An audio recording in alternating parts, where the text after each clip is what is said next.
In life, we encounter people every day, all of whom have stories to share. We rarely take the time to ask people their personal stories, many of which will touch, move, and inspire us in some way.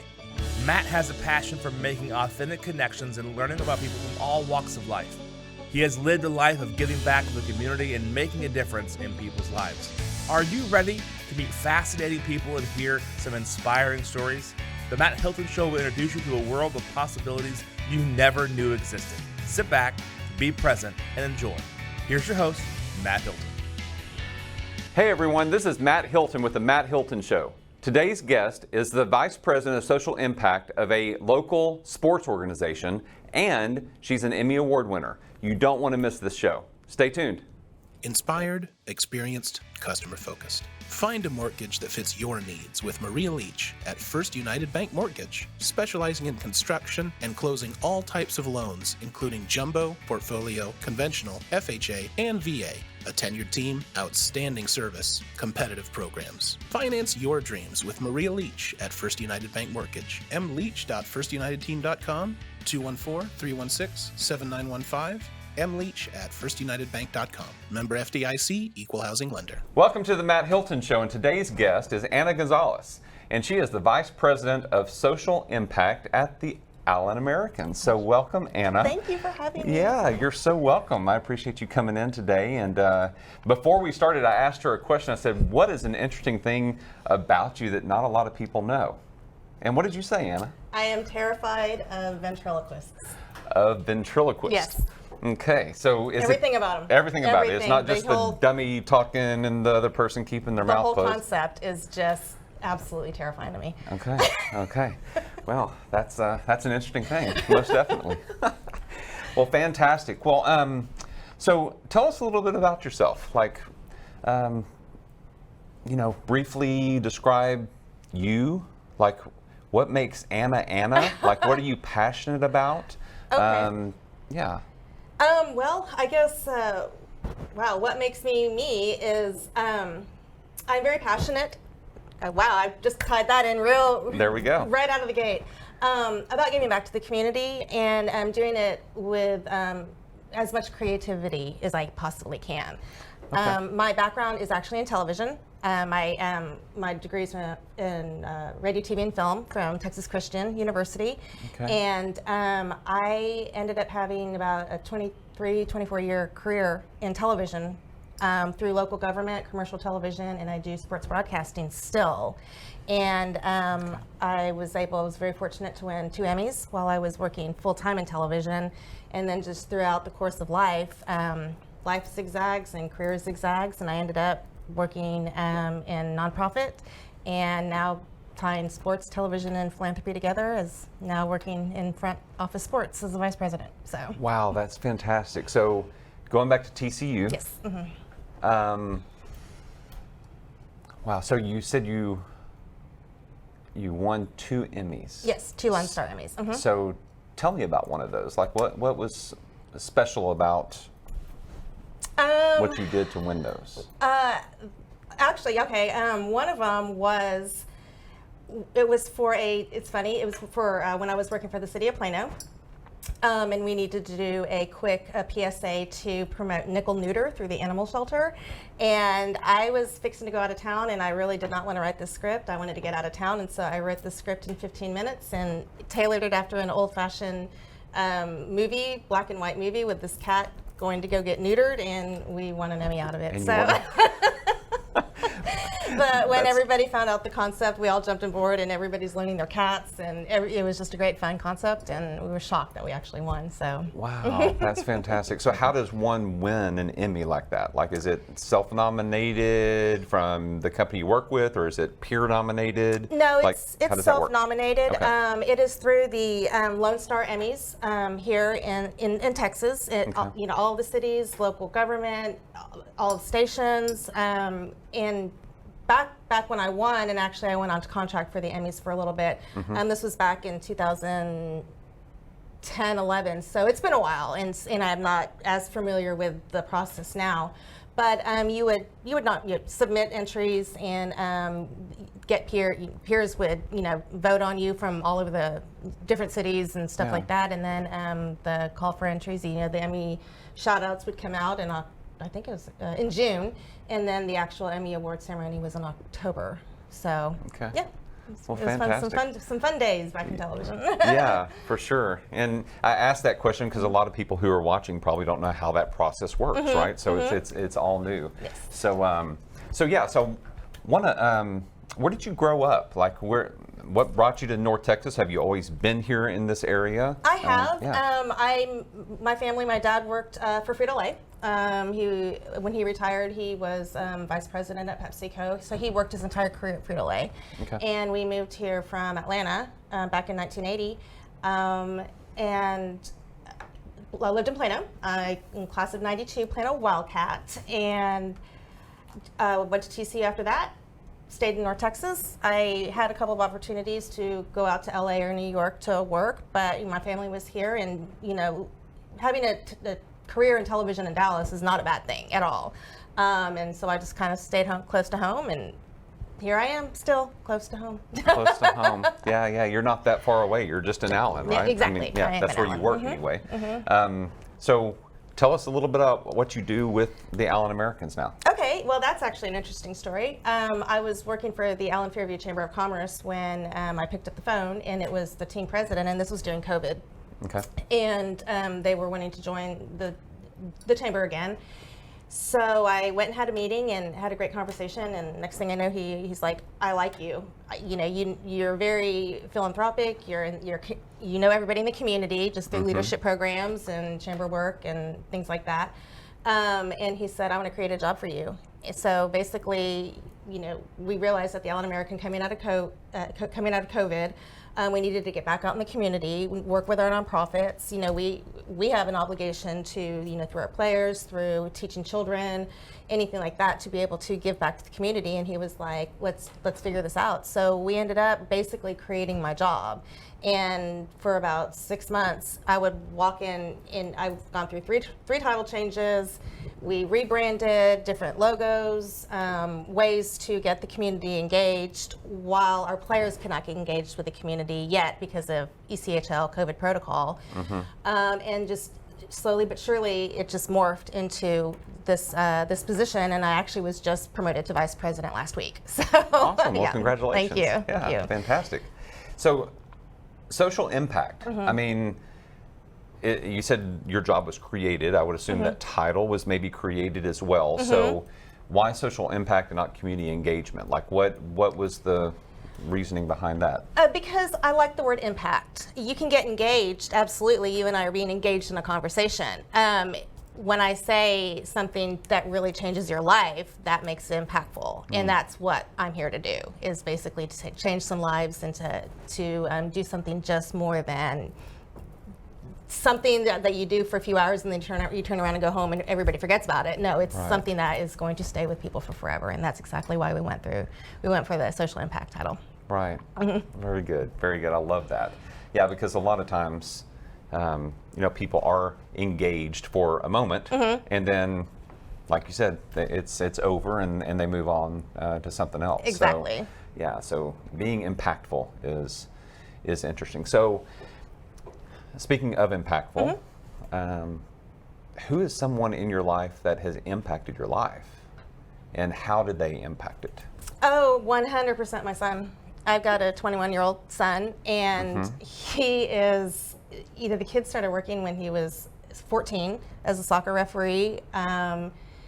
He and I have our little slogan when things get kind of bad or things have been rough, that he and I just work together, and we call each other the fine-oiled machine. So we're a fine-oiled machine, and fist bump whenever, we kind of help each other through a process, or, we have to make a quick decision about something and it works out. It's the fine-oiled machine. So he actually keeps me very grounded, because I tend to get a little crazy sometimes. But you find yourself going here and there and everywhere. Yes. And he's very, very, very philanthropic. Since he was at the age of 13, also got into philanthropy. He's gone all over the country, doing speaking engagements, talking about youth and philanthropy. He's talked in LA, Philadelphia, Houston, once again, just to get kids motivated about, giving back to the community as a grant maker. So, yeah. That's great. Thank you. That's great. We always like to talk about our kids, okay, right? yes, absolutely. Our kids are awesome. Yeah. So, how did he get the mindset of being philanthropic? Like, it sounds like you're philanthropic. Like, is it something that your family has always done? Is it something that you decided to change a trajectory within the family? Like, tell me a little bit about that. Well, in 2006, my great aunt and great uncle decided to form a family foundation, and it was incorporated then. And my parents are on it, my brother's on it, I'm on the board, and it's us. And we fund about 60 organizations in the South Texas area. And my son was about 6 years old at the time, so he just kind of started to see what we were doing in the process and what grant making was about, and the grant cycle. And I think when he was about 13 is when he finally started going to galas and check presentations and stuff like that. And there is a movement for families and children from family foundations. And we found out about this organization, and he met the kids, those who started this, and absolutely fell in love with it. And they would have annual conferences where he was part of the leadership team, once again starting at age 13, and he started to learn how to plan these conferences to teach kids, how to give back to the community and what it was like to be part of a family foundation. And certain things like there's so much need in this world, but you can't give it all. So it's okay to say no. Little things like that you kind of responsible decision making that you have to do. And he just fell in love with it. It came very easy to him, and he just kind of kept growing and learning. And the more he did that, the more responsibility he got. So.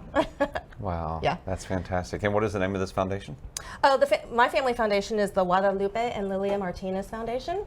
It's named after my great aunt and great uncle. That's fantastic.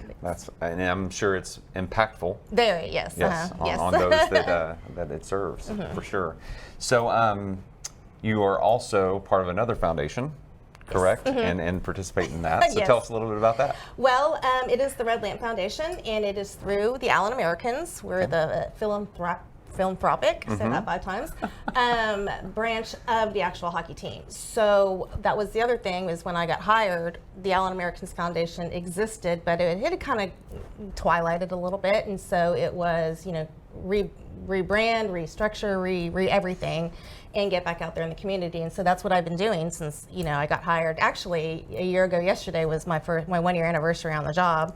Wow. And we have so far helped probably close to 80 nonprofits in the Collin County area, either by donating raffle tickets, inviting those who cannot come to a game through our Pass the Puck program, having donation drives, bringing animals to games to be adopted, helping with being a sponsor. We were talking about McKinney earlier, and we were a sponsor for the Dia de los Muertos Festival, and the Gatekeepers of Old East McKinney. We are a sponsor for them. We do a lot with our Hockey is for Everyone movement, so with the LGBTQ community, as well as just anybody. We've done Alzheimer's awareness, breast cancer awareness, autism awareness, anything we can possibly do. Baby Booty's Diaper Bank, Grace to Change, they've all come out to games and either have been given the opportunity to promote their cause while getting a little bit of fundraising, or just come out and have a great time. Wow, that is fantastic. And I did not know much about the Red Lamp Foundation. Yes. So, yeah, good to know. Our slogan is light the lamp, light the world. And when we got that, when I first started, I was doing research about hockey, because I had never worked in front office hockey before.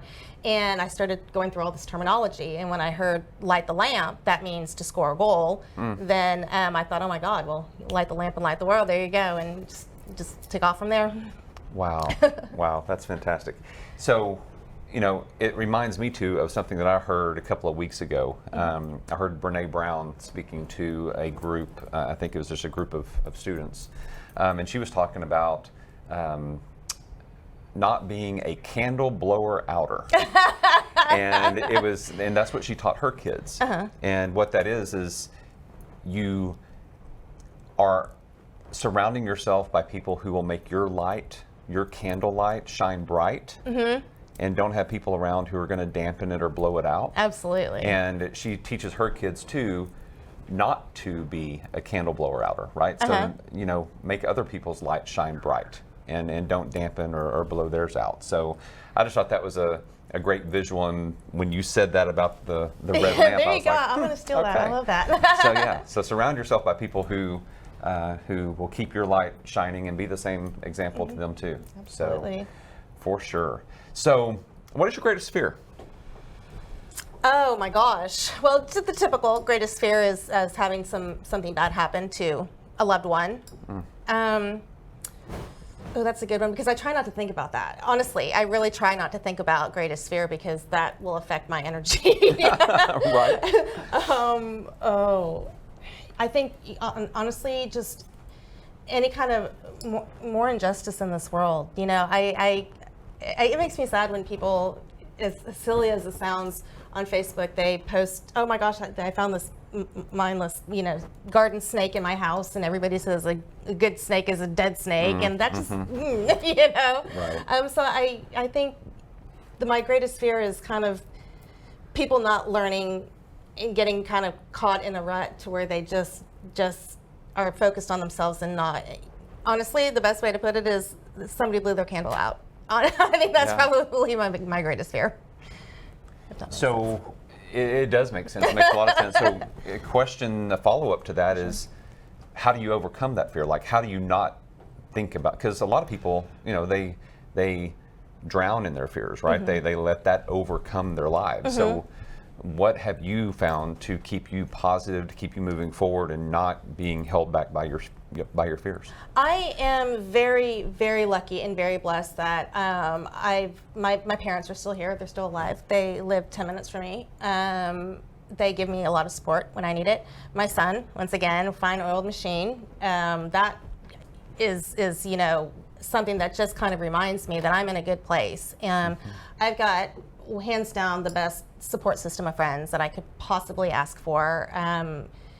You know, even when I was out of town one time and the storm came in and I was terrified about my house and my pipes, they're at my house, you know, making sure that it's safe. So I've got a lot of really good people that we take turns lifting each other up. And I think that's kind of what it's all about. Is one advice that I was given when I started the television industry is, you know, keep one hand up to help somebody, or to get some help, but then keep one hand down to help somebody up. And that that pertains in television, but it also is a very real life lesson as well. And I'm lucky and fortunate to have people like that in my lives to kind of help me be able to do that. Yeah, no, that's a great visual too, most definitely. So I asked you before coming on the show to think about a few things, and it goes hand in hand with the nonprofit that I'm the Chief Happiness Officer for, and that is Who Do You Know? And some of the viewers out there are part of that as well. And we focus on fulfilling people's dreams and inspiring imagination, because people have stopped dreaming. Yes. And I want people to reignite that light, right, of dreaming again and imagining what could be possible. So we focus on fulfilling people's dreams and wishes through any walk of life. They don't have to be sick. They don't have to be financially destitute. It's for anybody. And we do that by making connections. And so the three pillars that we focus on, this is what I had asked you to think about, is a person you'd like to meet, a place you would like to go, or an experience you would like to have. Okay. So, person you'd like to meet, who is that? Oh, the person I would like to meet, it would be, honestly, William Henry Wallace. Okay. To be able to bring so many people together to fight what you believe in is just, to me, it was just absolutely captivating. And also just living in that time period as well. I love hearing about him. I love reading his stories. You know, anything about that era and of Scotland and the history to me is just absolutely fascinating. Yeah. Now, as far as anywhere I would go, definitely, and this is on a bucket list of trips, which hopefully I can do sooner rather than later, is go see the Northern Lights, either that's one of in mine, Iceland too. or Alaska or Northern Canada, or I've been trying to get there, and one of these days, sooner rather than later, hopefully it'll happen. Yeah, for sure, for sure. Any experience that you want to have that you haven't had so far? Any experience? Yeah, like jumping out of a plane or parachuting or, skydiving or anything like that. You know, I'm pretty lucky that I've gotten a chance to do some really cool stuff. I literally just got back from 7 days, a solo trip by myself to Paris, Luxembourg, Belgium. Just, it was post-COVID. I studied in London. I've been able to do some really exciting things, and I've been very blessed in that respect to be able to do that. And that's probably another reason why I want to be able to give back, because, I have been very, very blessed. Honestly, just to continue to watch my son grow and see what, the next phase of his life. He's going to graduate from college next year, and to see what the next phase of his life is, and just to be there to support him every step of the way. Yeah, fantastic. Pretty simple. So you are involved with the All-Americans. They're having a great season. So Yes. they're in the playoffs, We are as in your the shirt playoffs. as your shirt points out. So how has that been, and what's been the experience this year of the All-Americans and where they're heading? Oh, it's been fascinating. The players are great. Our front office staff is absolutely amazing. We work very well together. And I think the coolest thing about working in front office sports is you get to do a little bit of everything. I've been saying about how I want to get back to the community and being out there and working festivals and street teams. But I also, it's a business, and we are also responsible for helping bring in money. And so starting, learning how to set up some really good business deals and arrangements and sponsorship things are something that I probably never would have done. There's sales involved, and I never would have done that had I not taken this position. Being involved in game ops is always fun. Writing, just kind of everybody helps everybody. And everybody comes together for the whole of the organization and not just their specific one job. And that's been really, really exciting. But as far as the team goes, it's a great team. We are in the playoffs. We are playing the Rapid City Rush right now in the first round, and we're hoping to go go the distance and bring home a championship ring in the Kelly Cup. Wow. Yeah. Fantastic. Fantastic. Are there any future projects that you are working on within the organization or within the foundation that you would like to tell the viewers about that may be happening later on in the year or this upcoming season? Absolutely. What I'm really excited about is there have been still some COVID protocol with the players, just obviously keeping the players healthy, and they have not been able to interact with the community since COVID. Well, it's kind of hard to run a foundation and do any kind of fundraising when you can't bring your players to an event because nobody wants to see me. They want to see Asterchuk or Costello or any of the players. So as soon as the season ends, the protocol should be lifted, and now we can get the players back out in the community. So they already know, and I've been talking to several of the nonprofits. They will be around to sort corn cans and lima bean cans at some of the food drives, being able to be part of festivals, a cat adoption, anything that I can possibly think of creatively to kind of get them back into the community and start volunteering. Then they will be a part of that as well, and that's exciting when they can actually get to be part of that and make it a good experience for everybody. So fantastic. How can the community get involved? Oh my gosh! Well, come support us at a game. Absolutely. I am always looking for sponsors, because we do have our Pass the Puck program. And what that is I do give complimentary tickets to a lot of the organizations. Sports brings people together. And any way that I can bring somebody into our arena to watch a game, to put a smile on their face, to let them get away from life for a couple of hours just to enjoy a game experience, I want to be able to do that. So I am always looking for sponsors who would donate to our Pass the Puck program, so I can turn around and bring more organizations in, and those who just want to come, those who want to treat their children to a game, or perhaps it's a sibling of a child who's got cancer and the sibling's feeling a little left out. Bring them to a game, let them feel a little bit of love and have a good time. So that's what we're all about. So I'm always looking for those who would want to help with that program, and anything we could possibly do when we get involved with festivals and stuff like that. If you want to come volunteer, we'll take you. So there are opportunities to volunteer within the organization. Lots of opportunities, yes. Okay, fantastic. So going back to why did you choose journalism? Like, what was it that was intriguing to you about journalism? To switch gears a little bit. Absolutely. Yeah, we're going back. Yeah. I'm probably, I guess I'm an anomaly because I always wanted to do it. I don't remember a time that I did not want to be in some form of television, whether it be a writer, actress, stunt person. I was just so drawn to television ever since I can remember. That's why I gave kind of my son a little bit of grace when he was like, I really don't know what I want to do when I grow up, because I always knew what I wanted to do, and I never gave myself that grace to change my mind. So that's a very long answer to your question.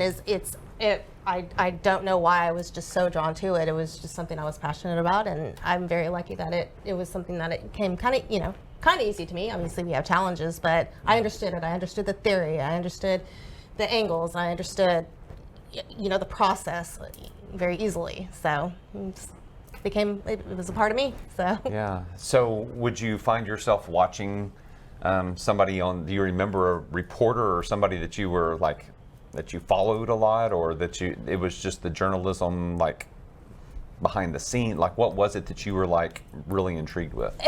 Honestly, everything. It was the storylines, I could even remember at a young age understanding camera angles and when you went from a wide shot to a close dramatic shot, I felt it very, it was such a young age, and so that's why I said I guess it came a little bit easy to me. Little ditty, but when I was 10, there was an old show. I don't know if are you from DFW area? Okay, so you remember Four Country with Bob Phillips. Okay, I was on Four Country when I was 10 years old. What? And I remember the cameras coming, and all I wanted to do was help. Like, I literally was hovering around the camera operator, and I think they were finally like trying to give me something to do to give them away.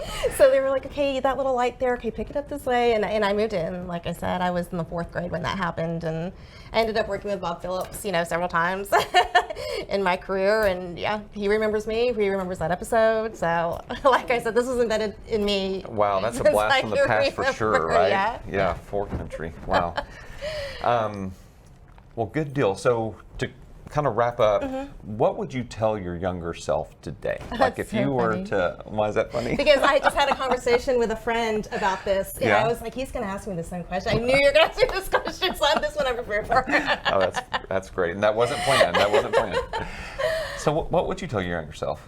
Honestly, that don't hold your breath waiting to have all the answers at this age, because I don't have the answers. I'm not perfect by any means, by any stretch of the imagination. I've come here, I've shared these great stories about, this fun career and these exciting opportunities, and this kid who I raised that I'm so proud of. But, at the end of the day, I make mistakes too, and I'm always a work in progress. And I'm not going to have anything figured out at this age, and I'm not going to have it all figured out in 10 years either. So just, one thing to remember is, just like you would do anybody, give people grace, protect yourself, protect your boundaries, but at the same time, love yourself, because if you don't quit learning and if you don't quit growing, then what? Then what's going to happen? So you've got to realize that you're never going to be perfect. You're going to mess up. You're going to have to say, I'm sorry. You're going to have to be humble. You're going to have to do that, but also at the same time enjoy life. And that's just kind of what it's all about, just the balance and the zigzag of life. Yeah. Thank you for sharing. And what I heard, what you said, is a lot about self-care and self-love, right? You got to love yourself. You got to have your boundaries. You got to surround yourself by people who are going to support you, right? So it's like, if you rely on other people to make you happy or joyful, right? Then you're setting yourself up for misery. Right. Right? Absolutely. But there's, also on the flip side, allow yourself to experience the knowledge and the fun of friends and family, and even the enemy that I can remember I thought I had when I got to know them. Guess what? Just like me, and that's why honestly I think the leadership class was so important because there were a couple people that I was like, I don't know, but then the more I got to know them, the more I realized, oh my gosh, we're exactly alike. So what leadership class are you talking about? The leader. They don't know our conversation. It's the leadership class, McKinney class of 2019, best class ever. No. We were the best class. So that's where I guess I go back to, always being a work in progress. Always being a work in progress. It can't be black or white. You got to always continue to grow and you're right.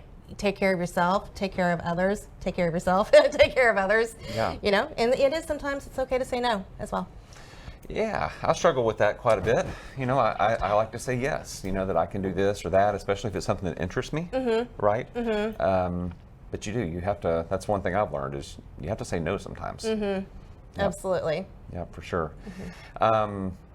Well, thank you for being here. Thank you so much for what you do in the community and the impact that you're having. Thank you for having me.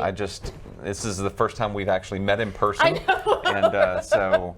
And I appreciate you taking time to come down today and being here with us and sharing your story and your inspiration with others that are watching. Thank you. Well, thank you for having me. I love this idea. I love being back here. And I will say everything about the television industry that I love, except for being in front of the camera. So, well, you did wonderful. To be here. All right. Thanks, Anna. Thank you. Have a great day. You too. Thanks. The Matt Hilton Show would like to thank our sponsors, Hilton Realty Advisors and Maria Leach with the First United Mortgage Group. The Matt Hilton Show would also like to thank our partners, the Who Do You Know organization. You can find out more at wdyk.org. If you'd like to contact Matt or know a fascinating person with an inspiring story that would make a great guest, reach out to the show at themattHiltonshow@gmail.com.